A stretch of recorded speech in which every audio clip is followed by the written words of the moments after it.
ಸ್ನೇಹಿತರೆ, ಡೊನಾಲ್ಡ್ ಟ್ರಂಪ್ಗೆ ದೊಡ್ಡ ಶಾಕ್. ಅವರ ಪ್ಲಾನ್ ಉಲ್ಟಾ ಆಗ್ತಿರೋ ತರ ಕಾಣಿಸ್ತಾ ಇದೆ.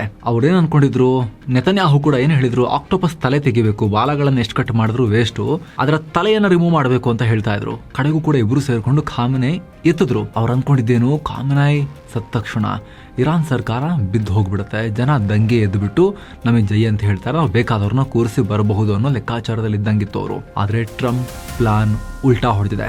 ಖಾಮೆನೈ ಹತ್ಯೆ ಆದ್ರೂ ಕೂಡ ಯುದ್ಧ ನಿಂತಿಲ್ಲ, ಜನ ಕೂಡ ಬೀದಿಗೆ ಬಂದು ಲಾಸ್ಟ್ ಟೈಮ್ IRGC ಖಾಮೆನೈ ಸ್ಟ್ರಾಂಗ್ ಇದ್ದಾಗಲೂ ಅಷ್ಟೆಲ್ಲ ಪ್ರತಿಭಟನೆ ಮಾಡಿದವರು ಇವರಿಷ್ಟೊಂದು ಏರಿಯಲ್ ಬಾಂಬಿಂಗ್ ಮಾಡಿ, ವಾಯುದಾಳಿ ಮಾಡಿ IRGC ಅವರ ಸೇನೆಯನ್ನು ಅಷ್ಟೊಂದು ವೀಕ್ ಮಾಡ್ತಾ ಇದ್ರೂ ಕೂಡ ಪ್ರತಿಭಟನೆ ಮಾಡೋಕೆ ಒಳ್ಳೆ ಅವಕಾಶ ಇದ್ರೂ ಕೂಡ ಅಧಿಕಾರವನ್ನು ಕೈ ತಗೊಳ್ಳೋಕೆ ಜನ ಬೀದಿಗಿಳಿತಾನೆ ಇಲ್ಲ. ಇವರು ದಿನ ಬೆಳಗಾದ್ರೆ ಹೇಳಿಕೆ ಕೊಡ್ತಿದ್ದಾರೆ, ಎದೇಳಿ ರೊಚ್ಚಿಗೇಳಿ ಬನ್ನಿ ತಗೊಳ್ಳಿ ಅಂತ ಹೇಳಿ, ಬರ್ತಾನೆ ಇಲ್ಲ. ಇರಾನ್ನ ಕಮಾಂಡ್ ಅಂಡ್ ಕಂಟ್ರೋಲ್ ಇನ್ನೂ ಆಕ್ಟಿವ್ ಆಗೇ ಇದೆ ಖಾಮೆನೈ ಹೋದ್ಮೇಲೂ ಕೂಡ. ಅಲ್ಲಿ ಹೊಸದಾಗಿ ರಚನೆಯಾಗಿರೋ ಟ್ರಾನ್ಸಿಷನಲ್ ಕೌನ್ಸಿಲ್ IRGC ಯುದ್ಧವನ್ನ ಕಂಟಿನ್ಯೂ ಮಾಡಿದ್ದಾರೆ. ಈ ಯುದ್ಧದ ಫೈನಲ್ ಟಾರ್ಗೆಟ್ ಏನ್ ಹಾಗಾದ್ರೆ? ಬರೀ ಬಾಂಬ್ ಹಾಕಿದ ತಕ್ಷಣ ಇರಾನ್ನಲ್ಲಿ ಹೊಸ ಸರ್ಕಾರ ತರಕ್ ಆಗುತ್ತಾ? ಫಸ್ಟ್ ಆಫ್ ಆಲ್ ಈ ರಿಜಿಮ್ ಚೇಂಜ್ ಅಂದ್ರೆ ಏನು? ಇನ್ನೊಂದು ರಾಷ್ಟ್ರದಲ್ಲಿ ರಿಜಿಮ್ ಅನ್ನ ಹೊರಗಿಂದ ಬಂದವರು ಚೇಂಜ್ ಮಾಡೋದು ಹೇಗೆ? ಈ ಡೀಟೇಲ್ಡ್ ರಿಪೋರ್ಟ್ ನಲ್ಲಿ ಕ್ವಿಕ್ ಆಗಿ ನೋಡ್ತಾ ಹೋಗೋಣ. ಗ್ಲೋಬಲ್ ಪಾಲಿಟಿಕ್ಸ್ ನ ಬಿಗ್ ಗೇಮ್ ಇದು. ನೀವು ನೋಡ್ತಾ ಇದ್ದೀರಾ ಮಸ್ತ್ ಮಗ ಚಾನಲ್. ನಾನು ಅಮರ್ ಪ್ರಸಾದ್. ಕಡಿದಾದ ಬೆಟ್ಟ, ಕಟುಕ ಸೇನೆ, ಇರಾನ್ ಕೋಟೆ ಭೇದಿಸೋದು ಸುಲಭನಾ? ಸ್ನೇಹಿತರೆ, ಮೊದಲಿಗೆ ಇರಾನ್ ಒಳಗಡೆ ಭೂಸೇನೆ ನುಗ್ಸೋಕೆ ಆಗುತ್ತಾ ಅಂತ ನೋಡ್ಬೇಕು ನಾವು. ಆಕಾಶದಿಂದ ಸ್ಫೋಟಕ ಹಾಕಿ ಸೇನಾ ನೆಲೆಗಳನ್ನ ನಾಶ ಮಾಡೋದು ಅಮೆರಿಕ ಮತ್ತು ಇಸ್ರೇಲ್ಗೆ ಬಹಳ ಈಸಿ. ಮೊದಲು ಅವರ ಏರ್ ಡಿಫೆನ್ಸ್ ನೆಲ್ಲ ನಾಶ ಮಾಡಿ, ಇರಾನ್ ಅವ್ರದ್ದು ಅಂತದ್ದೇನು ಬಹಳ ಅಡ್ವಾನ್ಸ್ಡ್ ಏನಿಲ್ಲ ಅವ್ರ ಹತ್ರ, ಎಲ್ಲ ಒಂದ್ ಸ್ವಲ್ಪ ಹಳೇದು ರಷ್ಯಾದು, ಒಂಚೂರು ಚೈನಾ ಕೊಟ್ಟಿರೋದು, ಅದನ್ನು ಫಸ್ಟ್ ಎಲ್ಲ ನಾಶ ಮಾಡ್ಕೊಂಡ್ಬಿಡೋದು. ಆಮೇಲೆ ಆಕಾಶ ನಿಮ್ದೆ ಹೋಗಿ ಎಲ್ಲ ಬಾಂಬ್ ಸುರಿರಿ. ಏರ್ ಫೋರ್ಸ್ ವಿಚಾರದಲ್ಲಿ ಅಮೆರಿಕವನ್ನ ಮೀರಿಸೋರು ಯಾರು ಇಲ್ಲ, ಇಸ್ರೇಲ್ ಕೂಡ ಸೇರ್ಕೊಂಡ್ರೆ ಯಾರಿಗೂ ಅದನ್ನ ಬೀಟ್ ಮಾಡಕ್ ಆಗಲ್ಲ. ಆದ್ರೆ ದೇಶವನ್ನ ಕಂಟ್ರೋಲ್ ತಗೊಳಕ್ಕೆ ಮೇಲಿಂದ ಸ್ಫೋಟಕ ಹಾಕಿದ್ರೆ ಸಾಕಾಗಲ್ಲ. ಗ್ರೌಂಡ್ ಫೋರ್ಸ್ ಅಂದ್ರೆ ಭೂಸೇನೆಯನ್ನ ಗಡಿ ಒಳಗಡೆ ನುಗ್ಗಿಸ್ಬೇಕಾಗತ್ತೆ. ಹಾಗಿದ್ರೆ ಅಮೆರಿಕದ ಆರ್ಮಿ ಇರಾನ್ ಒಳಗಡೆ ನುಗ್ಗೋದು ಅಷ್ಟು ಸುಲಭ ಇದೆಯಾ? ಅಫ್ಘಾನಿಸ್ತಾನಕ್ಕೆ ಕಳಿಸಿದ ಹಾಗೆ ಅಷ್ಟು ಸುಲಭ ಇಲ್ಲ ಇದು. ಇರಾನ್ ವಿಚಾರದಲ್ಲಿ ಅಮೆರಿಕಾಗೆ ಒಂದು ನೈಟ್ ಮೇರ್ ಅಥವಾ ಕೆಟ್ಟ ಕನಸಾಗಬಹುದು ಅಂತ ಎಕ್ಸ್ಪರ್ಟ್ಸೇ ಹೇಳ್ತಿದ್ದಾರೆ. ಆಗದೇ ಇಲ್ಲ, ಮಾಡದೇ ಇಲ್ಲ ಅಂತಲ್ಲ, ಆದ್ರೆ ವೆರಿ ಡಿಫಿಕಲ್ಟ್ ಟಾಸ್ಕ್ ಅಂತ. ಯಾಕೆ? ಮುಖ್ಯವಾಗಿ 2 ರೀಸನ್ ಇದೆ. ಮೊದಲನೇ ಕಾರಣ ಇರಾನ್ನ ಜಿಯೋಗ್ರಫಿ. ಇರಾನ್ ತುಂಬಾನೇ ದೊಡ್ಡ ದೇಶ, ಚಿಕ್ಕದಲ್ಲ ಇದು. ಸುಮಾರು 1.65 ಮಿಲಿಯನ್ ಚದರ ಕಿಲೋಮೀಟರ್ ವಿಸ್ತೀರ್ಣ ಇದೆ. ಇರಾಕ್ ಮತ್ತು ಅಫ್ಘಾನಿಸ್ತಾನ ಎರಡನ್ನ ಜಾಯಿಂಟ್ ಮಾಡಿದ್ರೆ ಅದಕ್ಕಿಂತನೂ ಒಂಚೂರು ದೊಡ್ಡದು ಇರಾನ್. ಇರಾಕ್ಗಿಂತ 3 ಪಟ್ಟು ದೊಡ್ಡ ರಾಷ್ಟ್ರ. ಇಲ್ಲಿನ ಅತಿ ದೊಡ್ಡ ನ್ಯಾಚುರಲ್ ಸೆಕ್ಯೂರಿಟಿ ಏನ್ ಗೊತ್ತಾ? ಜಾಗ್ರೋಸ್ ಪರ್ವತ ಶ್ರೇಣಿ. ಸುಮಾರು 1,500 ಕಿಲೋಮೀಟರ್ ಉದ್ದಕ್ಕಿರೋ ಈ ಕಡಿದಾದ ಬೆಟ್ಟ ಗುಡ್ಡಗಳು ಶತ್ರುಗಳ ಟ್ಯಾಂಕರ್ಗಳು ಈಸಿಯಾಗಿ ನುಗ್ಗೋಕೆ ಬಿಡಲ್ಲ. ನಡ್ಕೊಂಡು ಎಷ್ಟಂತ ಹತ್ತಿ ಇಳಿತಾರೆ. 2ನೇ ದೊಡ್ಡ ಕಾರಣ ಇರಾನ್ನ ಕಟುಕ ಸೇನೆ IRGC. ಇರಾನ್ ಹತ್ರ ಇರೋದು ಬರೀ ನಾರ್ಮಲ್ ಆರ್ಮಿ ಅಲ್ಲ, ಒಂದು ಸೇನೆ ಅಲ್ಲ, 2 ಸೇನೆ ಇದೆ. ದೇಶದ ರೆಗ್ಯುಲರ್ ಸೇನೆ ಒಂದ್ ಕಡೆ, ಇನ್ನೊಂದ್ ಕಡೆ ಅತ್ಯಂತ ಕಟ್ಟರ್ ನಿಷ್ಠಾವಂತ IRGC, Islamic revolutionary guard corps. Khamenei separate ಆಗಿ ಹುಟ್ಟು ಹಾಕಿ ಸಾಕಿದ ಆಪ್ತ ಪಡೆ ಇವರು ಕೂಡ ಇದ್ದಾರೆ. ಇದರಲ್ಲಿ ಸುಮಾರು 1,25,000ಕ್ಕೂ ಅಧಿಕ ಆಕ್ಟಿವ್ ಕಮಾಂಡೋಗಳಿದ್ದಾರೆ. ಹಾಗೆ ಮಿಲಿಯನ್ ಗಟ್ಟಲೆ ಬಸೀಜ್ ಮಿಲಿಷಿಯಾ ಪಡೆಗಳು ಸಪರೇಟ್ ಇದ್ದಾರೆ. ಇವರೆಲ್ಲ ಸೈದ್ಧಾಂತಿಕವಾಗಿ ಬ್ರೈನ್ ವಾಶ್ ಆಗಿರೋರು. ಇವರಿಗೆ ಪ್ರಾಣಕ್ಕಿಂತ ಹೆಚ್ಚು ಖಾಮೆನೈ ಮತ್ತು ಅವರ ಆಡಳಿತವನ್ನ ಉಳಿಸ್ಕೊಳ್ಳೋದು. ಪ್ರಾಣ ಬೇಕಾದ್ರೂ ಕೊಡ್ತಾರೆ ಇವರು. ಒಂದು ವೇಳೆ ಅಮೆರಿಕದ ಆರ್ಮಿ ಇರಾನ್ ಒಳಗೆ ನುಗ್ಗಿದ್ರೂ ಕೂಡ ಈ IRGC ಪಡೆಗಳು ಯೂನಿಫಾರ್ಮ್ ಕಳಚಿಟ್ಟು ಬೀದಿ ಬೀದಿಗಳಲ್ಲಿ ಗುಡ್ಡ ಬೆಟ್ಟಗಳಲ್ಲಿ ಗೆರಿಲ್ಲಾ ಯುದ್ಧ ಮಾಡೋ ಚಾನ್ಸಸ್ ಇರುತ್ತೆ. ಇರಾನ್ನ ರೆಗ್ಯುಲರ್ ಸೇನೆ ಶರಣಾದ್ರೂ ಕೂಡ IRGCಯನ್ನ ಶರಣಾಗಿಸೋದು ಸ್ವಲ್ಪ ಡಿಫಿಕಲ್ಟೇ. ಅದೇ ಕಾರಣಕ್ಕೆ ಅಧ್ಯಕ್ಷರೇ ಸುಮ್ಮನಿರ್ರಯ್ಯ, ಅಕ್ಕಪಕ್ಕದ ಅರಬ್ ರಾಷ್ಟ್ರಗಳ ಮೇಲೆ ಯಾಕೆ ಹಾರಿಸ್ತಾ ಇದ್ದೀರಿ ಅಂತ ಹೇಳಿದ್ರು ಇವ್ರು ಕೇಳ್ತಾ ಇಲ್ಲ. ಇರಾನ್ ಅಧ್ಯಕ್ಷ ಪೆಜೆಶ್ಕಿಯಾನ್ ಬಂದು ಸಾರಿ ರೀ, ಹಾರಿಸಬಾರ್ದಾಗಿತ್ತು ಅಂತ ಹೇಳ್ತಿದ್ದಾರೆ. ಪಕ್ಕದಿಂದ IRGC ಯಾವುದಕ್ಕೂ ಕೇರ್ ಮಾಡದೆ ಫೈರ್ ಮಾಡ್ತಾನೆ ಇದೆ ಮಿಸೈಲ್ ಮತ್ತು ಡ್ರೋನ್ ಅನ್ನ ಅರಬ್ ರಾಷ್ಟ್ರಗಳ ಮೇಲೆ, ಸುನ್ನಿ ಅರಬ್ ರಾಷ್ಟ್ರಗಳ ಮೇಲೆ. ಹೀಗಿರ್ಬೇಕಾದ್ರೆ ಅವರು ಅಮೆರಿಕದ ಭೂಸೇನೆ ನುಗ್ಗಿದ್ರೆ ಬಿಡ್ತಾರಾ? ಶರಣಾಗ್ತಾರೆ ಅವರು, ಸಾಯೋ ತನಕ ಫೈಟ್ ಮಾಡ್ತಾರೆ. ತೆಹರಾನ್, ಇಸ್ಫಹಾನ್ ಅಂತ ಸಿಟಿಗಳಲ್ಲಿ ಅರ್ಬನ್ ವಾರ್ಫೇರ್ ಆಗಿದ್ದು ಬದಲಾಗ್ಬೋದು. ಇದು ಅಮೆರಿಕಗೆ ಅಫ್ಘಾನಿಸ್ತಾನದಲ್ಲಿ ಆದ ಪರಿಸ್ಥಿತಿಗಿಂತ 10 ಪಟ್ಟು ಡೆಡ್ಲಿ ಆಗ್ಬೋದು. ಏನಿದು ರೆಜಿಮ್ ಚೇಂಜ್? ಭೂಸೇನೆ ನುಗ್ಸಿ ತನ್ನ ಕಂಟ್ರೋಲ್ ತಗೊಳಕ್ ಆಗಿಲ್ಲ ಅಂತ ಹೇಳಿದ್ರೆ ಅಲ್ಲಿ ಸರ್ಕಾರ ತಮಗ್ ಬೇಕಾಗಿರೋರ್ದು ಬರೋ ತರ ಮಾಡ್ಬೇಕಲ್ವಾ ಅಮೆರಿಕ? ಅಂದ್ರೆ ರೆಜಿಮ್ ಚೇಂಜ್ ಮಾಡಬೇಕು, ತಾನು ಹೇಳ್ದಂಗೆ ಕೇಳೋ ಪಪೆಟ್ ಸರ್ಕಾರವನ್ನ ಕೂರಿಸಬೇಕು. ಇದು ಅಮೆರಿಕದ ಫೇವರೆಟ್ ತಂತ್ರ. ಜಗತ್ತಿನಾದ್ಯಂತ ಅಮೆರಿಕ ಹಲವು ರಾಷ್ಟ್ರಗಳಲ್ಲಿ ಇದನ್ನ ಮಾಡಿದೆ. ಫಾರ್ ಎಕ್ಸಾಂಪಲ್, ಇತ್ತೀಚೆಗೆ ಆಗಿರೋ ವೆನೆಜುವೆಲಾ, ಅಲ್ಲಿ ತನ್ನ ಮಾತನ್ನ ಕೇಳ್ತಿಲ್ಲ ಅಂತ ಅಧ್ಯಕ್ಷ ಮತ್ತು ಅವರ ಹೆಂಡತಿನ ರಾತ್ರಿ ಬೆಡ್ರೂಮಿಂದ ಹೊತ್ಕೊಂಡು ಹೋಗಿ ಟ್ರಂಪ್ ನ್ಯೂಯಾರ್ಕಲ್ಲಿ ಇಟ್ಕೊಂಡಿದ್ದಾರೆ, ಜೈಲಲ್ಲಿ ಇಟ್ಟಿದ್ದಾರೆ ಅವ್ರನ್ನ ಸದ್ಯಕ್ಕೆ, ಅಮೆರಿಕದಲ್ಲಿ ಜೈಲಲ್ಲಿ ಇಟ್ಟಿದ್ದಾರೆ. ಆಮೇಲೆ ಮಡುರೋ ಟೀಮ್ನಲ್ಲೇ ತನಗೆ ಹೇಳೋರೊಬ್ಬರನ್ನ ಕೂರಿಸಿದ್ದಾರೆ, ಅಲ್ಲಿ ರೋಡ್ರಿಗಸ್ ಅಂತ ಹೇಳಿ ಲೇಡಿನ ಕೂರಿಸಿದ್ದಾರೆ. ಅವರು ಟ್ರಂಪ್ ಹೇಳಿದಕ್ಕೆಲ್ಲ ಹೂ ಅಂತ ಹೇಳಿ ಅವರಿಗೆ ಕೋಆಪರೇಟ್ ಮಾಡ್ತಾ ಇದ್ದಾರೆ. ಮತ್ತೊಂದ್ ಕಡೆ ಸಿರಿಯಾದಲ್ಲಿ ಮಾಜಿ ಉಗ್ರನನ್ನ ಅಧ್ಯಕ್ಷ ಮಾಡಿ ಅಲ್ಲಿ ಕೂರಿಸಿದೆ ಅಮೆರಿಕ. ಅವ್ರನ್ನೀಗ ವೈಟ್ ಹೌಸ್ ಅಲ್ಲಿ ಕರೆದು ಮೊನ್ನೆ ತನಕ ಉಗ್ರರು ಅಂತ ಹೇಳಿ ಬೇಟೆ ಆಡ್ತಿದ್ದವ್ರನ್ನೀಗ ವೈಟ್ ಹೌಸ್ ಅಲ್ಲಿ ಕರೆದು ಮಿಸ್ಟರ್ ಪ್ರೆಸಿಡೆಂಟ್ ಅಂತ ಹೇಳಿ ಅವ್ರನ್ನ ಮೀಟ್ ಆಗಿ ಮಾತಾಡಿಸಿದ್ದಾರೆ ಟ್ರಂಪ್. ಈ ರೀತಿ ರೆಜಿಮ್ ಚೇಂಜ್ ಹೇಗೆ ಮಾಡ್ತಾರೆ?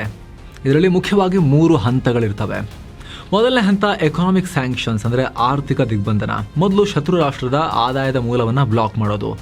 ಇರಾನ್ ವಿಚಾರದಲ್ಲಿ ತೈಲ ಮಾರಾಟ, ಬ್ಯಾಂಕಿಂಗ್ ಸಿಸ್ಟಮ್ ಫ್ರೀಸ್ ಮಾಡೋದು. ಅದು ಖಾರ್ಗ್ ಐಲ್ಯಾಂಡ್ ಅಂತಿದೆ, ಇರಾನ್ನ 90% ಆಯಿಲ್ ಅಲ್ಲಿಂದನೇ ಬರುತ್ತೆ.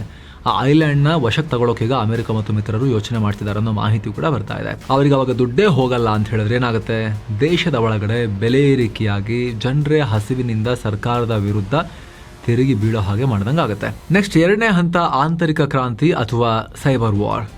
ದೇಶದ ಒಳಗಿರೋ ಸರ್ಕಾರ ವಿರೋಧಿ ಗುಂಪುಗಳಿಗೆ ಸೀಕ್ರೆಟ್ ಆಗಿ ಶಸ್ತ್ರ ಕೊಟ್ಟು ದುಡ್ಡು ಕೊಟ್ಟು ಬಂಡಾಯ ಎಬ್ಸೋದು. ಈಗ ಕುರ್ದಿಶ್ ಲೀಡರ್ಗಳೊಂದಿಗೆಲ್ಲ ಮಾತನಾಡ್ತಿದಾರಲ್ಲ ಟ್ರಂಪ್, ಅವರು ಕೂಡ ನಮಗೆ ಅಮೆರಿಕ ಶಸ್ತ್ರ ಕೊಟ್ಟರೆ ನುಗ್ತೀವಿ ಅಂತ ಹೇಳ್ತಾ ಇದ್ದಾರಲ್ಲ, ಒಂದು ಎಕ್ಸಾಂಪಲ್ ಅದಕ್ಕೆ. ನೆಕ್ಸ್ಟ್ ಸೈಬರ್ ಅಟ್ಯಾಕ್ ಮೂಲಕ power grid, banking system, communication ಸಿಸ್ಟಮ್ಸನ್ನು ಸ್ತಬ್ಧಗೊಳಿಸಿ ಅರಾಜಕತೆ ಸೃಷ್ಟಿ ಮಾಡೋದು. ಒಟ್ಟಿನಲ್ಲಿ ಜನ ಇವ್ರು ಹೋಗಲಪ್ಪ, ಇವ್ರು ಬೇಡ, ಬೇರೆ ಸಿಸ್ಟಮ್ ಇರಲಿ ಅಂತ ಹೇಳಿ ಅವ್ರು ಅನ್ಕೋಬೇಕು. ಆ ರೀತಿ ಅವರಿಗೆ ಫೀಲಿಂಗ್ ಬರಬೇಕು, ಆ ರೀತಿ ಪ್ರೊವೊಕೇಟ್ ಮಾಡೋದು. ಹಾಗೆ ನೆಕ್ಸ್ಟ್ ಹಂತ ಮಿಲಿಟರಿ ಡಿಕ್ಯಾಪಿಟೇಷನ್, ಟಾಪ್ ತಲೆಗಳನ್ನು ಉರುಳಿಸಿ ಹಾಕೋದು. ಡೈರೆಕ್ಟ್ ಏರ್ ಸ್ಟ್ರೈಕ್ ಮಾಡಿ ರಕ್ಷಣಾ ವ್ಯವಸ್ಥೆ ಮತ್ತು ನಾಯಕರನ್ನು ಮುಗಿಸೋದು. ಇದನ್ನು ಅಮೆರಿಕ ಆಲ್ರೆಡಿ ಮಾಡಿಬಿಟ್ಟಿದೆ. ಸ್ಯಾಂಕ್ಷನನ್ನು ಇರಾನ್ ಮೇಲೆ ದಶಕಗಳಿಂದ ಮಾಡಿತ್ತು. ಆರ್ಥಿಕವಾಗಿ ಇರಾನನ್ನು ಲಾಕ್ ಮಾಡಿತ್ತು. ಇನ್ಫ್ಲೇಷನ್ ಆಕಾಶಕ್ಕೆ ಮುಟ್ಟೋಕೆ ಶುರುವಾಗಿತ್ತು. ಜನ ಪ್ರತಿಭಟನೆ ಮಾಡೋಕ್ಕೂ ಕೂಡ ಶುರು ಮಾಡಿದ್ರು. ಸಾವಿರಾರು ಪ್ರತಿಭಟನಾಕಾರರನ್ನು ಇರಾನ್ ಮುಗಿಸ್ತಾ ಇತ್ತು, ಖಾಮೆನೆಗಳು ಮುಗಿಸ್ತಾ ಇದ್ರು. ಒಂದು ಪರ್ಫೆಕ್ಟ್ ಸ್ಟಾರ್ಮನ್ನು ಸೆಟ್ ಮಾಡಿತ್ತು ಅಮೆರಿಕ. ಈಗ ಫೈನಲಿ ಈ ಲಾಸ್ಟ್ ಸ್ಟೇಜ್ ಆಕ್ಟಿವಿಟೀಸನ್ನು ಅಮೆರಿಕ ಶುರು ಮಾಡಿದೆ. ಏರಿಯಲ್ ಬಾಂಬಿಂಗ್ ಮೂಲಕ ಟಾಪ್ ತಲೆಗಳನ್ನೆಲ್ಲ ಮುಗಿಸ್ತಾ ಬರ್ತಾ ಇದೆ. ಇನ್ಫ್ರಾಸ್ಟ್ರಕ್ಚರನ್ನು ಹೊಡೆದು ಹಾಕ್ತಾ ಇದೆ. ಮಿಲಿಟರಿಯನ್ನು, IRGC, ಮಿಲಿಟರಿ, ಅವರ ಎಲ್ಲ ಮೂಲಸೌಕರ್ಯಗಳನ್ನು ಅಮೆರಿಕ ಮತ್ತು ಇಸ್ರೇಲ್ಗಳು ನಾಶ ಮಾಡ್ತಿದ್ದಾವೀಗ. ಓಕೆ, ಈ ರೀತಿ ಅಮೆರಿಕ ಪ್ರಯತ್ನ ಪಡ್ತಾ ಇದೆ. ರಿಜಿಮ್ ಚೇಂಜ್ ಮಾಡೋಕ್ಕಿದೆಲ್ಲ ಮೆಥಡ್ಸು, ಅದನ್ನು ಅಮೆರಿಕ ಅನುಸರಿಸ್ತಾ ಇದೆ. ಆದರೆ ಇದು ಅಷ್ಟು ಈಸಿನಾ? ಎಲ್ಲ ರಾಷ್ಟ್ರಗಳಲ್ಲೂ ಅಷ್ಟು ಸಿಂಪಲ್ ಆಗಿ ಆಗಲ್ಲ. ಚಿಕ್ಕ ಚಿಕ್ಕ ರಾಷ್ಟ್ರಗಳಲ್ಲೆಲ್ಲ ಬೇಗ ಮಾಡಿಬಿಡ್ಬೋದು. ಆದರೆ ಇರಾನ್ ದೊಡ್ಡ ರಾಷ್ಟ್ರ, ಜನಸಂಖ್ಯೆನೂ ದೊಡ್ಡದೆ, 9 ಕೋಟಿ ಪ್ಲಸ್ ಜನಸಂಖ್ಯೆ ಇದೆ. ಹಿಸ್ಟ್ರಿ ತೆಗೆದು ನೋಡಿ ನೀವು, 100% ಎಲ್ಲ ಸಲ ಇದು ವರ್ಕ್ ಆಗಿಲ್ಲ. ಇದು 2003ರಲ್ಲಿ ಅಮೆರಿಕ ಇರಾಕ್ ಮೇಲೆ ದಾಳಿ ಮಾಡಿ ಸದ್ದಾಮ್ ಹುಸೇನ್ನ ಮುಗಿಸ್ತು. ಆಮೇಲೆ ನೇತಾಕ್ಬಿಡ್ತು ತಗೊಂಡೋಗಿ, ಉಗ್ರ ಅಂಥೇಳಿ, ಸಾವಿರಾರು ಜನರ ಪ್ರಾಣ ತೆಗೆದಿದ್ದಾನೆ ಅಂಥೇಳಿ.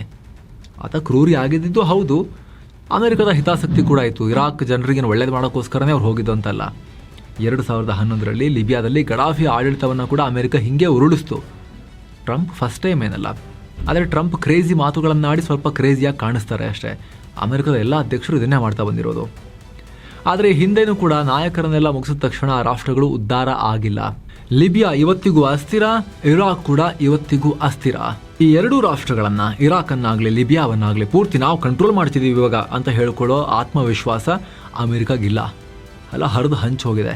ವಿಯೆಟ್ನಾಂ ವಾರ್ ತಗೊಳ್ಳಿ, ದಶಕಗಳ ಕಾಲ 20 ವರ್ಷ ಫೈಟ್ ಮಾಡಿ ಲಾಸ್ಟಿಗೆ ಅಮೆರಿಕ ಅಲ್ಲಿ ಏನೂ ಮಾಡೋಕ್ಕಾಗದೆ ಓಡೋಯ್ತು. ರಾತ್ರಿ ಹೆಲಿಕಾಪ್ಟರ್ಲೆಲ್ಲ ಹತ್ತಿ ಓಡೋಗಂಗಾಯಿತು. ಸೇಮ್ ಸೀನ್ ಅಫ್ಘಾನಿಸ್ತಾನದಲ್ಲಿ 20 ವರ್ಷ ಫೈಟ್ ಮಾಡ್ತು ಅಮೆರಿಕ. ಲಾಸ್ಟಿಗೆ ಯಾರನ್ನೆಲ್ಲ ಕ್ರಶ್ ಮಾಡಿ ನಾವು ಮುಗಿಸಿದ್ವಿ, ಡೆಮೋಕ್ರಸಿ ಸರ್ಕಾರ ಸ್ಥಾಪಿಸಿದ್ವಿ ಅಂತ ಹೇಳಿ ಮಾಡಿದ್ರು, ಗಂಟು ಮೂಟೆ ಕಟ್ಕೊಂಡು ಓಡ್ ಬರಬೇಕಾಯಿತು ಅಫ್ಘಾನಿಸ್ತಾನದಿಂದ. ಅದೇ ತಾಲಿಬಾನಿಗಳು ಮತ್ತೀಗ ರೂಲ್ ಮಾಡ್ತಿದ್ದಾರೆ. ಅಮೆರಿಕದ ಕೈಲಿ 20 ವರ್ಷ ಟ್ರೈ ಮಾಡಿದ್ರು ಏನೂ ಕಿಸಿಲಿಕ್ಕೆ ಆಗಲಿಲ್ಲ ಅಫ್ಘಾನಿಸ್ತಾನದಲ್ಲಿ. ಸೊ ಇರಾನ್ ಇನ್ನೂ ಡಿಫಿಕಲ್ಟ್, ಅಫ್ಘಾನಿಸ್ತಾನಕ್ಕಿಂತನೂ Iran difficult. Bigger area, bigger population and well trained. ತಾಲಿಬಾನಿಗಳಿಗೆ ಕಂಪೇರ್ ಮಾಡಿದ್ರೆ ಇರಾನ್ ಅವ್ರ ಹತ್ರ ಮೆಥಡ್ಸ್ ಆ್ಯಂಡ್ ಮೀನ್ಸ್ ಇದ್ದಾವೆ, ಟೂಲ್ಗಳು ಕೂಡ ಇದ್ದಾವೆ ಫೈಟ್ ಮಾಡೋಕ್ಕೆ. ತಾಲಿಬಾನ್ನವರು ಗುಡ್ಡಗಾಡಿನ ಪಡೆಗಳಾಗಿದ್ರು. ಆದರೆ ಇರಾನ್ನವರು ಇಸ್ರೇಲ್ ಅಮೆರಿಕದಷ್ಟು ಅಡ್ವಾನ್ಸ್ಡ್ ಅಲ್ಲದೆ ಹೋದರೂ ಕೂಡ, ಅಷ್ಟು ದುಡ್ಡಿಲ್ಲದೆ ಹೋದರೂ ಕೂಡ ತಾಲಿಬಾನ್ನಷ್ಟೇನು ವೀಕ್ ಅಲ್ಲ, ಅಥವಾ ಅಷ್ಟೊಂದು ಕೇವಲ ಗುಡ್ಡಗಾಡಿನ ಬುಡಕಟ್ಟು ಫೈಟರ್ಸ್ ಅಷ್ಟೇ ಅಲ್ಲ ಇವರು. ಇವರ ಹತ್ರ ಆರ್ಗನೈಸ್ಡ್ ಫೈಟಿಂಗ್ ಮಷಿನ್ ಇದೆ ಇರಾನ್ ಹತ್ರ. ಸೊ ತುಂಬ ಕಷ್ಟಪಡಬೇಕಾಗತ್ತೆ ಅಮೆರಿಕ ಇರಾನನ್ನು ಕಂಟ್ರೋಲಿಗೆ ತಗೊಳ್ಳೋಕ್ಕೆ. ಹಾಗೆ ಸ್ನೇಹಿತರೆ, ಇರಾನ್ ಜನರ ಮೈಂಡ್ ಸೆಟ್ ಅದನ್ನು ಕೂಡ ನಿಮಗೆ ಎಕ್ಸ್ಪ್ಲೇನ್ ಮಾಡ್ತೀವಿ. ಅದಕ್ಕೂ ಮುನ್ನ ಈ ಯುದ್ಧದ ಕಾವು, ರಣ ಬಿಸಿಲಿನ ನಡುವೆ ನಿಮಗೆ ಕೂಲ್ ಆಗಿರೋ ಸುದ್ದಿ ಏನು ಅಂತ ಹೇಳಿದ್ರೆ, 7 ಸೈನ್ಸ್ ಕಡೆಯಿಂದ ವೈಷ್ಣೋದೇವಿ, ಅಮೃತ್ಸರ್ ಹಾಗೂ ಕಾಶ್ಮೀರದ ಪ್ರವಾಸ. ಆಸಕ್ತರು ಕಾಲ್ ಮಾಡಿ. ಹಿರಿಯ ನಾಗರಿಕರಿಗೆ ಸ್ಪೆಷಲ್ ಕೇರ್ನೊಂದಿಗೆ ಯಂಗ್ಸ್ಟರ್ಸ್ ಕೂಡ ಟ್ರಿಪ್ ಮಾಡ್ಕೊಂಡು ಬರ್ಬೋದು. ಡೀಟೇಲ್ಸ್ ಇಲ್ಲಿದೆ. ಬನ್ನಿ ನಾವೀಗ ವರದಿಯಲ್ಲಿ ಮುಂದುವರಿಯೋಣ ಸ್ನೇಹಿತರೆ. ಯಾವುದೇ ದೇಶದ ಆಡಳಿತ ಬದಲಾಗಬೇಕು ಅಂದರೆ ಇಲ್ಲಿನ ಜನರ ಬೆಂಬಲ ಬೇಕು. ಹೊರಗಿನವರು ಬಂದು ಬಲವಂತವಾಗಿ ಅದನ್ನು ಮಾಡಕ್ಕೆ ಹೊರಟ್ರೆ ಜನ ಒಪ್ತಾರಾ? ಇರಾನ್ನಂತಹ ಏನ್ಷಿಯಂಟ್ ಸಿವಿಲೈಸೇಷನಲ್ ಕಂಟ್ರಿಯಲ್ಲಿ ಅದಾಗುತ್ತಾ? ಇರಾನ್ ಜನರ ಮೈಂಡ್ಸೆಟ್ ಹೇಗಿದೆ ಅದನ್ನು ನೋಡೋಣ. ಸದ್ಯದ ರಿಯಾಲಿಟಿ ಏನು ಗೊತ್ತಾ? ಇರಾನ್ನಲ್ಲಿ ಕೇವಲ 20-30% ಜನ ಮಾತ್ರ ಸರ್ಕಾರವನ್ನು ಸ್ಟ್ರಾಂಗ್ ಆಗಿ ಸಪೋರ್ಟ್ ಮಾಡ್ತಿರೋದು. ಉಳಿದಂತೆ ಬಹುಪಾಲು ಯುವ ಜನತೆ ಈಗಿನ ಖಾಮೆನಿಗಳ ಈ ಕ್ರೂರ ಆಡಳಿತದ ವಿರುದ್ಧ ಇದ್ದಾರೆ. ಹಿಜಬ್ ವಿರೋಧಿ ಪ್ರತಿಭಟನೆಯಲ್ಲಿ ಮಹಸಾ ಅಮಿನಿ ಅನ್ನೋ ಯುವತಿಯನ್ನ ನೈತಿಕ ಪೊಲೀಸರು ಹೊಡೆದು ಕೊಂದಾಗ ಇರಾನ್ ಜನ ಬೀದಿಗಿಳಿದು ಪ್ರತಿಭಟನೆ ಮಾಡಿ 100 ಜನ ಜೀವ ಅರ್ಪಿಸಿದ್ರಲ್ಲ ಖಾಮೆನಿಗಳ ವಿರುದ್ಧ ಪ್ರತಿಭಟನೆಯಲ್ಲಿ. ಅದಾದಮೇಲೆ ಈ 2 ತಿಂಗಳ ಹಿಂದೆ ಕೂಡ ಭಾರೀ ಪ್ರತಿಭಟನೆಯಾಗಿ ಅವಾಗಲೂ ಕೂಡ ಇರಾನ್ ಸರ್ಕಾರ ಒಪ್ಕೊಂಡಿರೋದು, ಖಾಮೆನಿಗಳು ಒಪ್ಕೊಂಡಿರೋದು 3,500 ಜನ ತೀರ್ಕೊಂಡಿರೋದು ಅಂಥೇಳಿ. ಅಂತಾರಾಷ್ಟ್ರೀಯ ಸಂಸ್ಥೆಗಳು 30,000ಕ್ಕೂ ಅಧಿಕ ಜನ ತೀರ್ಕೊಂಡಿದ್ದಾರೆ, ಮುಗಿಸಿದೆ ಖಾಮೆನಿ ಆಡಳಿತ ಅಂತೇನು ಹೇಳ್ತಾ ಇದ್ರು. ಅವರಿಗೆಲ್ಲ ಬಹಳ ಸಿಟ್ಟಿದೆ ಈ ಸರ್ಕಾರದ ಮೇಲೆ. ಕುದ್ಸ್ ಮತ್ತು ಬಲೂಚ್ ಅಲ್ಪಸಂಖ್ಯಾತರಿಗೂ ಕೂಡ ಸರ್ಕಾರದ ಮೇಲೆ ಸಿಕ್ಕಾಪಟ್ಟೆ ಸಿಟ್ಟಿದೆ. ಸೊ ಅಮೆರಿಕದ ಲೆಕ್ಕಾಚಾರ ಕೂಡ ಅದೇ ಇತ್ತು, ಇದನ್ನು ಬಂಡವಾಳ ಮಾಡ್ಕೊಳ್ಳೋಣ, ದಂಗೆ ಎಬ್ಸೋಣ, ನಾವು ಹೋಗಿ ದಾಳಿ ಮಾಡಿ ಎಲ್ಲ ಟಾಪ್ ತಲೆಗಳನ್ನು ತೆಗೆದುಬಿಟ್ರೆ ಜನ ಆಮೇಲೆ ದಂಗೆ ಎದ್ದು ಎಲ್ಲ ಟೇಕ್ ಓವರ್ ಮಾಡ್ತಾರೆ ಅಂತ ಅಮೆರಿಕ ಅಂದ್ಕೊಂಡಿತ್ತು. ಆದರೆ ಇದೊಂದು ಟ್ವಿಸ್ಟ್ ಇದೆ ಸ್ನೇಹಿತರೆ. ಇರಾನ್ ಜನರಿಗೆ ಸರ್ಕಾರದ ಮೇಲೆ ಕೋಪ ಇದೆ ನಿಜ, ಆದರೆ ಅಮೆರಿಕ ಬಂದು ನಮ್ಮ ಊರಿನ ಮೇಲೆ ಸ್ಫೋಟಕ ಹಾಕಲಿ, ನಮ್ಮನ್ನು ಆಳಲಿ ಅಂತ ಯಾವ ಇರಾನಿ ಪ್ರಜೆನೂ ಒಪ್ಪಲ್ಲ, ಇಷ್ಟಪಡಲ್ಲ. ಇದಕ್ಕೆ ಕಾರಣ ಇರಾನ್ ಜನರ ನ್ಯಾಷನಲಿಸಮ್. ನಮ್ಮಲ್ಲಿ ಹೇಗೆ ನಾವು ಇಂಡಿಯನ್ಸ್ ನ್ಯಾಷನಲಿಸಮ್, ಸನಾತನ ಸಂಸ್ಕೃತಿ ಅನ್ನೋ ಭಾವನೆ ಎಲ್ಲ ಇದೆಯೋ, ಇಲ್ಲಿ ಬೇರೆ ಬೇರೆ ಸೆಕ್ಷನ್ ಆಫ್ ಸೊಸೈಟಿಯಲ್ಲಿ ಡಿಫ್ರೆಂಟ್ ರೀತಿಯ ನ್ಯಾಷನಲಿಸಮ್ ಹೇಗಿದೆಯೋ ಅದೇ ಥರ ಇರಾನ್ನ ಒಳಗಡೆ ಕೂಡ ನ್ಯಾಷನಲಿಸಮ್ ಅನ್ನೋದಿದೆ. ನಮ್ಮ ದೇಶ, ನಮ್ಮ ಸಾರ್ವಭೌಮತ್ವ, ನಮ್ಮ ಇತಿಹಾಸ ಅನ್ನೋ ಹೆಮ್ಮೆ ಅವರಿಗಿದೆ. ನಮಗೂ 3,4,000 ವರ್ಷಗಳ ಇತಿಹಾಸ ಇದೆ. ಏನ್ಷಿಯಂಟ್ ಸಿವಿಲೈಸೇಷನಲ್ ಕಂಟ್ರಿ ನಾವು. ಅಲೆಕ್ಸಾಂಡರ್ ಬಂದು ನಾಶ ಮಾಡಿದ್ರು ನಾವು ಮತ್ತೆ ಉಳ್ಕೊಂಡ್ವಿ. ಕಂಟಿನ್ಯೂಸ್ ನಾಗರಿಕತೆ ನಮ್ಮದು, ಅಂದರೆ ಕಂಪ್ಲೀಟ್ ನಾಶ ಆಗದ ನಿರಂತರ ನಾಗರಿಕತೆ ನಮ್ಮದು ಅಂತ ಅವರು ಭಾವಿಸ್ತಾರೆ. ಇಸ್ಲಾಂ, ಮುಸ್ಲಿಂ ಐಡೆಂಟಿಟಿ ಅದೆಲ್ಲ ಒಂದು ಕಡೆ, ಅದಕ್ಕಿಂತ ಹಿಂದೆನೂ ಅವ್ರು ಹೋಗ್ಬಿಟ್ಟು ತಮ್ಮ ಬಗ್ಗೆ ತಾವು ಪ್ರೌಡ್ ಫೀಲಿಂಗ್ ಮಾಡ್ಕೊಳ್ತಾರೆ ಇರಾನ್ನವರು. ಅಮೆರಿಕಾಗೆ ಸುಸ್ತಾಯ್ತಾ? ಒಳಗೊಳಗೆ ರೊಚ್ಚಿಗೆದ್ದ ಮಿತ್ರ ರಾಷ್ಟ್ರಗಳು. ಯುದ್ಧ ಶುರುವಾಗಿ 9 ದಿನ ಕಳಿತು ಸ್ನೇಹಿತರೆ. ಅಮೆರಿಕ ಆಕಾಶವನ್ನು ಕಂಟ್ರೋಲ್ ಮಾಡ್ತಾ ಇದೆ ಇರಾನ್ನಲ್ಲಿ ನಿಜ, ಆದರೆ ಸಮಸ್ಯೆಗಳನ್ನು ಕೂಡ ಫೇಸ್ ಮಾಡ್ತಿದ್ದಾರೆ. ಶಸ್ತ್ರಾಸ್ತ್ರಗಳ ಕೊರತೆ. ಇರಾನ್ ಅಗ್ಗದ ಶಾಹಿದ್ ಡ್ರೋನ್ಗಳನ್ನು ಹಾರಿಸ್ತಾ ಇದೆ. ಅದನ್ನು ಹೊಡೆಯೋಕೆ ಅಮೆರಿಕ ಅತ್ಯಂತ ದುಬಾರಿ ಪೇಟ್ರಿಯಟ್ ಥರ್ಡ್ ಇಂಟರ್ಸೆಪ್ಟರ್ ಕ್ಷಿಪಣಿಗಳನ್ನು, ಮಿಸೈಲ್ ಡಿಫೆನ್ಸ್ ಸಿಸ್ಟಮನ್ನು ಅಥವಾ ಏರ್ ಡಿಫೆನ್ಸ್ ಸಿಸ್ಟಮನ್ನು ಬಳಸ್ತಾ ಇದ್ದಾರೆ. ಸದ್ಯ ಅಮೆರಿಕದ ಗೋದಾಮಿನಲ್ಲಿ ಈ ಕ್ಷಿಪಣಿಗಳದ್ದು ಲಿಮಿಟೆಡ್ ಸ್ಟಾಕ್ ಇದೆ. ಅದನ್ನು ಟ್ರಂಪ್ ಖುದ್ದು ಒಪ್ಕೊಂಡಿದ್ದಾರೆ. ನಮ್ಮ ಹತ್ರ ಬೇರೆ ಥರದ್ದು, ಅಂದರೆ ಮಧ್ಯಮ ಪ್ರಾಶಸ್ತ್ಯದ ಮಿಡ್ ಗ್ರೇಡ್ನ ಶಸ್ತ್ರಾಸ್ತ್ರಗಳು ಬೇಕಾದಷ್ಟಿದೆ, ವರ್ಷಗಳಿಗಾಗುವಷ್ಟಿದೆ. ಆದರೆ ಹೈ ಎಂಡ್ ಶಸ್ತ್ರಾಸ್ತ್ರಗಳು ಅಂದ್ಕೊಂಡಷ್ಟಿಲ್ಲ, ಬೇಗ ಮಾಡಬೇಕು ಅಂತ ಅವರು ಶಸ್ತ್ರಾಸ್ತ್ರ ಉತ್ಪಾದಕರ ಮೀಟಿಂಗ್ ಕೂಡ ನಡೆಸಿದ್ದಾರೆ. ಟ್ರಂಪ್ ಬೇಗ ಜಾಸ್ತಿ ಮಾಡಿ ಪ್ರೊಡಕ್ಷನ್ ಅಂತ ಹೇಳಿದ್ದಾರೆ. ಅಮೆರಿಕ ಸರ್ಕಾರದ ಬಳಿ ಡಿಫೆನ್ಸ್ ಪ್ರೊಡಕ್ಷನ್ ಆ್ಯಕ್ಟ್ ಅನ್ನೋ ವಿಶೇಷ ಕಾನೂನಿದೆ. ರಾಷ್ಟ್ರೀಯ ಭದ್ರತೆಯ ಕಾರಣವನ್ನು ಕೊಟ್ಟು ಯಾವುದೇ ಖಾಸಗಿ ಕಾರ್ಖಾನೆಗಳಿಗೂ ಶಸ್ತ್ರಾಸ್ತ್ರ ತಯಾರಿಸಿ ಅಂತೇಳಿ ಸರ್ಕಾರ ಆರ್ಡರ್ ಕೊಡ್ಬೋದು. ಓವರ್ ನೈಟ್ ಮಾಡಿ ಅಂತ ಹೇಳಿ ಆರ್ಡರ್ ಕೊಡ್ಬೋದು. 2ನೇ ಮಹಾಯುದ್ಧ ಟೈಮ್ನಲ್ಲೂ ಕೂಡ ಅಮೆರಿಕ ತನ್ನ ಕಾರ್ ಫ್ಯಾಕ್ಟ್ರಿಗಳನ್ನೇ ಬಾಂಬರ್ ವಿಮಾನಗಳ ಕಾರ್ಖಾನೆಗಳನ್ನಾಗಿ ಚೇಂಜ್ ಮಾಡಿ ಯೂಸ್ ಮಾಡಿತ್ತು, ಬದಲಾಯಿಸಿಕೊಂಡು. ಇತ್ತೀಚೆಗೆ ಯುಕ್ರೇನ್ ಯುದ್ಧದ ಟೈಮ್ನಲ್ಲೂ ಕೂಡ ಆರ್ಟಿಲರಿ ಶೆಲ್ಗಳ ಉತ್ಪಾದನೆಯನ್ನು ಕೆಲವೇ ತಿಂಗಳಲ್ಲಿ 3 ಪಟ್ಟು ಹೆಚ್ಚು ಮಾಡಿತ್ತು. ಸೊ ಅಮೆರಿಕಾಗೆ ಈಗ ತಾಕತ್ತಿದೆ. ಅದೇ ಕಾರಣಕ್ಕೆ ಟ್ರಂಪ್ ಎಲ್ಲರನ್ನ ಮೀಟ್ ಮಾಡಿಬಿಟ್ಟು ಬೇಗ ಜಾಸ್ತಿ ಮಾಡಿರಿ ಪ್ರೊಡಕ್ಷನ್ ಅನ್ನೋ ಸೂಚನೆಯನ್ನು ಕೊಡ್ತಾ ಇದ್ದಾರೆ. ಸೊ ಆಗದೇ ಇಲ್ಲ ಅಂತಲ್ಲ, ಆದರೆ ಇವೆಲ್ಲ ಹೆಡ್ಡೇಕ್ ಅಲ್ವಾ, ಸುಲಭದಲ್ಲಿ ಆಗುತ್ತೆ ಅಂತ ಹೋಗಿದ್ದು ಡ್ರ್ಯಾಗ್ ಆದರೆ ಆ ಕಡೆ ಪುಟಿನ್ರನ್ನ ಹೆಂಗೆ ನೀವು ಎದುರಿಸ್ತೀರಾ? ಯುಕ್ರೇನಿಗೆ ಏನು ಸೊಲ್ಯೂಷನ್ ಹುಡುಕ್ತೀರಾ? ಪೀಸ್, ನಾನು ಪೀಸ್ಫುಲ್ ಮನುಷ್ಯ, ನೊಬೆಲ್ ಪೀಸ್ ಕೊಡಿ ಅಂತೆಲ್ಲ ಕೇಳ್ತಿರೋರು. ಈ ಯುದ್ಧನೇ ನಿಮಗೆ ಎಂಡ್ ಮಾಡೋಕ್ಕಾಗಿಲ್ಲ ಅಂದರೆ ನೀವು ಬೇರೆಯವ್ರಿಗೆ ಏನು ಹೇಳ್ತೀರಾ? ನೀವು ಪುಟಿನ್ ಹತ್ರ ಹೆಂಗೆ ಮಾತಾಡ್ತೀರಾ? ನೀವು ಆ ಕಡೆ ತೈವಾನ್ನ ತಗೊಳ್ತೀವಿ ಅಂತ ಜಿನ್ಪಿಂಗ್ ಹೊರಟ್ರೆ, ಚೈನಾ ಹೊರಟ್ರೆ ಅವ್ರನ್ನ ಹೆಂಗೆ ಕೌಂಟರ್ ಮಾಡ್ತೀರಾ? ಎಲ್ಲ ಕಡೆ ಇರೋ ನಿಮ್ಮ ಮಿತ್ರರಿಗೆ ಹೆಂಗೆ ಪ್ರೊಟೆಕ್ಷನ್ ಕೊಡ್ತೀರಾ ನೀವು? ಹೆಂಗೆ? ಗ್ರೀನ್ಲ್ಯಾಂಡಲ್ಲಿ ನಿಮ್ಮ ಆಪರೇಷನಿಗೆ ಎಲ್ಲಿಂದ ಬರುತ್ತೆ ನಿಮಗೆ? ಆಮೇಲೆ ಅಲ್ಲಿ ಜಪಾನ್ಗೆ, ಸೌತ್ ಕೊರಿಯಾಗೆ ನೀವು ಚೈನಾ ಮತ್ತು ಉತ್ತರ ಕೊರಿಯಾದಿಂದ ಪ್ರೊಟೆಕ್ಷನ್ ಎಲ್ಲಿಂದ ಕೊಡ್ತೀರಾ? ಎಲ್ಲ ಕ್ವಶನಿಗೆ ಆನ್ಸರ್ ಎಲ್ಲಿದೆ? ಅಮೆರಿಕದ ಕೈಲಿ ತಾಕತ್ತಿಲ್ಲ ಅಂತಿಲ್ಲ, ತಾಕತ್ತನ್ನು ಸ್ಟ್ರೆಚ್ ಮಾಡಿದಷ್ಟು ಎಳೆದಷ್ಟು ಇರಾನ್ನಲ್ಲಿ ಬೇರೆ ಕಡೆಗೆ ಸಮಸ್ಯೆ ಆಗುತ್ತಲ್ವಾ? ಅದು ಇರೋದೀಗ ಕ್ವಶನ್. ಜೊತೆಗೆ ಸ್ನೇಹಿತರೆ, ಆಪರೇಷನ್ನ ಆರಂಭದಲ್ಲೇ ಈಗ ಒಂದು ಶಾಲೆ ಮೇಲೆ ಸ್ಫೋಟಕ ಬಿದ್ದು 150 ವಿದ್ಯಾರ್ಥಿಗಳು ಬಲಿಯಾಗಿದ್ದಾರೆ. ಆ ಕಡೆ ಕುವೈತ್ನವರು ಅಮೆರಿಕದ F-15 ಜೆಟ್ಗಳನ್ನು, ವಿಮಾನಗಳನ್ನು ಹೊಡೆದುರುಳಿಸಿದ್ದಾರೆ. ಸೊ ಇವ್ರದೇ ಫ್ರೆಂಡ್ಲಿ ಫೈರ್ ಎಲ್ಲ ಆಗ್ತಾ ಇದೆ. ಸೊ ಪರ್ಫೆಕ್ಟ್ ಪ್ಲಾನಿಂಗ್ ಮಾಡ್ಕೊಂಡು ವಾರ್ ಮಾಡ್ತಾ ಇದ್ದೀವಿ ಅನ್ನೋದು ಆರಂಭದಲ್ಲೇ ಆ ನ್ಯಾರೇಟಿವ್ ಏನಿದೆ, ಟ್ರಂಪ್ ಸರ್ಕಾರ ಹೇಳಕ್ ಹೊರಟಿದ್ದ ನ್ಯಾರೇಟಿವ್ ಏನಿದೆ, ನಮ್ದು ಪರ್ಫೆಕ್ಟ್ ಪ್ಲಾನಿಂಗ್ ಅಂಡ್ ಎಕ್ಸಿಕ್ಯೂಷನ್ ಅಂತ ಹೇಳಿ, ಅದು ವೆನೆಜುವೆಲಾದಲ್ಲಿ ಮಾಡಿದಷ್ಟು ಸುಲಭ ಇಲ್ಲ ಅನ್ನೋದು ಇಲ್ಲೇ ಅರ್ಥ ಆಗ್ತಾ ಇದೆ, ಆರಂಭದಲ್ಲೇ ಕ್ಲಿಯರ್ ಆಗ್ತಾ ಇದೆ. ಇನ್ನು ನ್ಯಾಟೋ ಮಿತ್ರರಲ್ಲೂ ಕೂಡ ಸದ್ಯಕ್ಕೆ UK ಮಾತ್ರ ಅಮೆರಿಕಕ್ಕೆ ಬೆಂಬಲವನ್ನ ಘೋಷಿಸಿರೋದು, ಅದು ಕೂಡ ಬೇಡ, ಕೊಡಲ್ಲ ಅಂತ ಹೇಳಿ ಸಪೋರ್ಟ್ ಮಾಡ್ತಿದ್ದಾರೆ. ಆದ್ರೆ ಫ್ರಾನ್ಸ್, ಜರ್ಮನಿ ಮತ್ತು ಸ್ಪೇನ್ ಅಂತ ಕೆಲ ನ್ಯಾಟೋ ರಾಷ್ಟ್ರಗಳು ಟ್ರಂಪ್ ವಿರುದ್ಧ ಗರಂ ಆಗಿದ್ದಾರೆ. ಸ್ಪೇನ್ ಅಂತನೂ ಇರಾನ್ ವಿರುದ್ಧ ಯುದ್ಧಕ್ಕೆ ನಮ್ಮ ಹತ್ರಕ್ಕೂ ನೀವು ಬರಬೇಡಿ ಅಂತ ಹೇಳಿ ಅಮೆರಿಕವನ್ನ ದೂರ ಇಟ್ಟಿದೆ. ಆ ಕಡೆ ಗಲ್ಫ್ ನಲ್ಲಿ ಸೌದಿ ಅರೇಬಿಯಾ ಮತ್ತು UAE ರಾಷ್ಟ್ರಗಳು ಸೆಕ್ಯೂರಿಟಿಗೆ ಪೂರ್ತಿಯಾಗಿ ಅಮೆರಿಕವನ್ನ ನಂಬ್ಕೊಂಡಿದ್ರು. ಅಮೆರಿಕ ನೆಟ್ ಸೆಕ್ಯೂರಿಟಿ ಗ್ಯಾರಂಟರ್ ಈ ಅರಬ್ ರಾಷ್ಟ್ರಗಳಿಗೆ.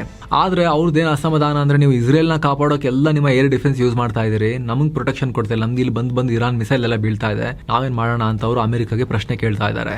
ಮತ್ತು ಕಡೆಯದಾಗಿ ಇರಾನ್ ಬೆಂಬಲಕ್ಕೆ ನಿಂತಿರೋ ದಿ ಆಕ್ಸಿಸ್, ರಷ್ಯಾ ಇರಾನ್ಗೆ ಗುಪ್ತವಾಗಿ ಗುಪ್ತಚರ ಮಾಹಿತಿಯನ್ನ ಕೊಡ್ತಾ ಇದೆ ಅನ್ನೋ ಮಾಹಿತಿ ಬರ್ತಾ ಇದೆ. ಇರಾನ್ನ ಡ್ರೋನ್ ಮತ್ತು ಮಿಸೈಲ್ಗಳಿಗೆ ಅವ್ರ ಹತ್ರ ಏರ್ ಡಿಫೆನ್ಸ್ ಅಂತೂ ಇಲ್ಲ. ಈಗ ಅಮೆರಿಕ ಮತ್ತೆ ಇಸ್ರೇಲ್ ಎಷ್ಟೇ ಸ್ಫೋಟಕ ಹಾಕಿದ್ರು ಪೆಟ್ಟು ತಿನ್ಬೇಕಷ್ಟೇ. ಅವರು ವಾಪಸ್ ಹೊಡೆಯೋಣ ಅಂದ್ರೆ ಅಂತ ದೊಡ್ಡ ಟೆಕ್ನಾಲಜಿ ಕೂಡ ಇರಾನ್ ಹತ್ರ ಪ್ರಿಸಿಷನ್ ಸ್ಟ್ರೈಕ್ ಮಾಡಕ್ಕೆಲ್ಲ ಇಲ್ಲ. ಅದಕ್ಕೆ ಅವರಿಗೆ ಲೊಕೇಶನ್ ಬೇಕು, ಕರೆಕ್ಟ್ ಆಗಿರೋ ಕೋಆರ್ಡಿನೇಟ್ಸ್ ಬೇಕು, ಇಂಥ ಜಾಗ ಕರೆಕ್ಟ್ ಆಗಿ ಮಿಸೈಲ್ ಮತ್ತು ಡ್ರೋನ್ ಡೆಲಿವರಿ ಮಾಡಬೇಕು ಅಂತ ಹೇಳಿದ್ರೆ ಅಮೆರಿಕದ ಏನೇನು ಎಲ್ಲೆಲ್ಲಿದೆ ಅಂತ ಹೇಳಿ, ಅಮೆರಿಕದ ಅಡ್ವಾನ್ಸ್ಡ್ ಏರ್ ಡಿಫೆನ್ಸ್ ಸಿಸ್ಟಮ್ಗೂ ಹೋಗಿ ಡ್ರೋನ್ ಬಡ್ದು ನಾಶ ಆಗುತ್ತೆ ಅಂತ ಹೇಳಿದ್ರೆ, ಅದರ ರಿಪ್ಲೇಸ್ಮೆಂಟ್ಗೆ ಈಗ ಅಮೆರಿಕ ಹೊಸದ್ ಕಳಿಸಬೇಕು ಅನ್ನೋ ಪರಿಸ್ಥಿತಿ ಬಂದಿದೆ ಅಂತ ಹೇಳಿದ್ರೆ, ಆ ಲೊಕೇಶನ್ ಡೇಟಾ ಯಾರು ಕೊಡ್ತಿದ್ದಾರೆ? ರಷ್ಯಾ ಕೊಡ್ತಾ ಇದೆ ಅನ್ನೋ ಆರೋಪ ಇದೆ.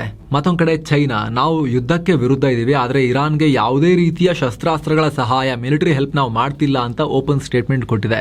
ಆದ್ರೂ ಕೂಡ ಸ್ನೇಹಿತರೆ, ಅವರಿಗೆ ಶಸ್ತ್ರಾಸ್ತ್ರ ತಲುಪಿಸ್ಲಿಕ್ಕೆ ಆಗದೇ ಇರಬಹುದು ನೇರವಾಗಿ ಈಗ ಇರಾನ್ ಒಳಗಡೆ, ಯಾಕಂದ್ರೆ ಏರ್ ಸ್ಪೇಸ್ ಬಂದಿದೆ, ಜಲಮಾರ್ಗದಲ್ಲೂ ಅಮೆರಿಕನ್ಸ್ ಕೂತ್ಕೊಂಡಿದ್ದಾರೆ, ಬಾರ್ಡರ್ ಕೂಡ ಡೈರೆಕ್ಟ್ಲಿ ಅವರನ್ನು ಶೇರ್ ಮಾಡಲ್ಲ ಇರಾನ್ ಒಟ್ಟಿಗೆ, ಕಷ್ಟ ಇರಬಹುದು. ಆದ್ರೆ ಮನಸ್ಸು ಮಾಡಿದ್ರೆ ಪಾಕಿಸ್ತಾನದ ಥ್ರೂ ಚೈನಾ ಸ್ವಲ್ಪ ಆಟ ಆಡಬಹುದು. ಪಾಕಿಸ್ತಾನ ಮತ್ತು ಇರಾನ್ ಬಾರ್ಡರ್ ಶೇರ್ ಮಾಡ್ಕೊಳ್ತಾರೆ. ಆ ಕಡೆ ಪಾಕಿಸ್ತಾನ ಅಮೆರಿಕದೊಂದಿಗೂ ಡಬಲ್ ಗೇಮ್ ಮಾಡ್ಕೊಂಡು, ಚೀನಾದೊಂದಿಗೂ ಡಬಲ್ ಗೇಮ್ ಮಾಡ್ಕೊಂಡು, ಎರಡೂ ಕಡೆಯಿಂದ ಎಷ್ಟಾಗುತ್ತೆ ಅಷ್ಟು ದುಡ್ಡು ಹೇಳ್ಕೊಳ್ಳೋಣ ಅನ್ನೋ ಲೆಕ್ಕಾಚಾರ ರಾಷ್ಟ್ರ. ಸೊ ಹೇಳಕ್ಕಾಗಲ್ಲ, ಪಾಕಿಸ್ತಾನ ನಂಬಕ್ಕಾಗಲ್ಲ. ಸೊ ಅದೊಂದು ಆಂಗಲ್ ಇದೆ. ಜೊತೆಗೆ ಶಸ್ತ್ರಾಸ್ತ್ರ ತಲುಪಿಸ್ಲಿಕ್ಕೆ ಆಗಿಲ್ಲ ಅಂದ್ರೂ ಕೂಡ ಅಗೇನ್ ಸ್ಯಾಟಲೈಟ್ ಮಿಲಿಟರಿ ಇಂಟೆಲಿಜೆನ್ಸ್ ನ ಹೆಲ್ಪ್ ಮತ್ತು ಡಾಲರ್ಸ್ ಅನ್ನ ಹೇಗಾದ್ರೂ ತಲುಪಿಸುವ ತಾಕತ್ತು ಇರಾನ್ಗೆ, ಚೈನಾಗೆ ಇದ್ದೇ ಇದೆ. ದುಡ್ಡನ್ನ ತಲುಪಿಸೋ ತಾಕತ್ತು. ಈಗ ಇರಾನ್ನ ಸೇನೆಯನ್ನ ಕಂಪ್ಲೀಟ್ ಆಗಿ ಮಂಡಿಯೂರಿಸಬೇಕು ಅಂತ ಹೇಳಿದ್ರೆ ಅವ್ರ ಕೈಯಲ್ಲಿ ದುಡ್ಡು ಇರಬಾರದು ಏನು ಕೂಡ ಬೈ ಮಾಡಕ್ಕೆ. ಆದ್ರೆ ದುಡ್ಡು ಸಪ್ಲೈ ಆಗೋಕ್ ಶುರುವಾದ್ರೆ ಈ ಪುಟಿನ್ ಮತ್ತು ಜಿನ್ಪಿಂಗ್ ಅಮೆರಿಕ ಅಲ್ಲೇ ಒದ್ದಾಡ್ಕೊಂಡ್ ಬಿದ್ದಿರ್ಲಿ, ಫೈಟ್ ಮಾಡ್ತಾನೆ ಇರ್ಲಿ ಅಂತ ಹೇಳಿ, ಯುಕ್ರೇನ್ ನಲ್ಲಿ ಪುಟಿನ್ ಲಾಕ್ ಆದಂಗೆ ಅಮೆರಿಕವನ್ನ, ಟ್ರಂಪ್ ಅನ್ನ ಇರಾನ್ ಅಲ್ಲಿ ಲಾಕ್ ಮಾಡೋಣ ಅಂತ ಹೇಳಿ ಬಡಿದಾಡ್ತಿರ್ಲಿ ಅಂತ ಹೇಳಿ ಹಿಂಬಾಗಿಲಿನ ಮೂಲಕ ಬೇಕಾಗಿರೋ ಎಲ್ಲಾ ಎನರ್ಜಿಯನ್ನ, ಟೆಕ್ನಿಕಲ್ ಸಪೋರ್ಟ್ ಅನ್ನ ಕೊಟ್ರೆ ಯುದ್ಧ ಅಂದ್ಕೊಂಡಷ್ಟು ಬೇಗ ಮುಗಿದೇ ಇರಬಹುದು ಇರಾನ್ ನಲ್ಲಿ ಅಮೆರಿಕಾಗೆ. ಸೊ ಸ್ನೇಹಿತರೆ, ಈ ಬಗ್ಗೆ ನಿಮ್ಮ ಒಪಿನಿಯನ್ ಏನು? ನಿಮಗೆ ಏನ್ ಅನಿಸ್ತಾ ಇದೆ ಇದೆಲ್ಲ ವಿಶ್ಲೇಷಣೆ ಮಾಡಿದಾಗ, ಅನಲೈಸ್ ಮಾಡಿದಾಗ? ಅದನ್ನ ಮಿಸ್ ಇಲ್ಲದೆ ಕಾಮೆಂಟ್ ಮಾಡಿ ತಿಳಿಸಿ. ಹಾಗೆ ಸ್ನೇಹಿತರೆ, ವಿಡಿಯೋ ಕೆಳಗಿರೋ ಜಾಯಿನ್ ಬಟನ್ ಮೂಲಕ ಆಸಕ್ತ ವೀಕ್ಷಕರು ಮಸ್ತ್ ಮಗ ಪ್ರೀಮಿಯಂ ಮೆಂಬರ್ಸ್ ಕೂಡ ಆಗ್ಬೋದು. ಅಲ್ಲಿ ಎಲ್ಲಾ member only knowledge enhancing videos ನ ನೋಡೋಕ್ ಶುರು ಮಾಡಬಹುದು. ಅದು ಬಿಸ್ನೆಸ್ ಆಗಿರ್ಬೋದು, ಕರೆಂಟ್ ಪವರ್, ಹಾಗೆ ಎಕನಾಮಿಕ್ಸ್ ನ ಮಿನಿ ಸೀರೀಸ್ ಎಲ್ಲ ನೋಡೋಕ್ ಶುರು ಮಾಡಬಹುದು. ಎಲ್ಲಕ್ಕಿಂತ ಹೆಚ್ಚಾಗಿ ನೀವು ನಮ್ಮ ತಂಡಕ್ಕೆ ಸಪೋರ್ಟ್ ಮಾಡಿದ ಹಾಗೂ ಕೂಡ ಆಗುತ್ತೆ. ನಿಮ್ಮ ಸಪೋರ್ಟೇ ನಮ್ಮ ಶಕ್ತಿ ಸ್ನೇಹಿತರೆ. ಆಸಕ್ತರು ಜಾಯಿನ್ ಬಟನ್ ಚೆಕ್ ಮಾಡಿ ಮತ್ತೆ ಭೇಟಿ ಆಗ್ತಿರೋಣ. ನಮಸ್ತೆ.